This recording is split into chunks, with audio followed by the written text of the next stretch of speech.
چاند رات کو چونیا کے نواحی گاؤں ڈھوس میں ایک افسوسناک واقعہ پیش آیا ہے۔ بچوں کے معمولی تنازع پر سردار امین گروپ نے اصغر اور حیدر کے گھر پر دھاوا بول دیا۔ کلہاڑیوں کے وار کر کے اصغر کو قتل اور حیدر، اکبر اور ایک خاتون عزیزہ بی بی کو شدید زخمی کر دیا۔ پولیس تھانہ سٹی نے ایف آئی آر تو درج کر دی مگر اصل ملزمان گرفتار نہ کیے۔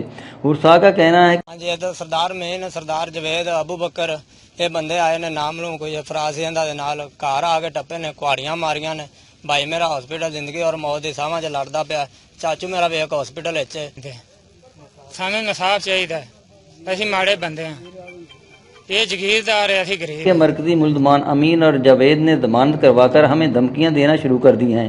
اگر کیس کی پیروی کرو گے تو تمہارا بھی یہی حشر ہوگا جو پہلے والوں کے ساتھ کیا ہے۔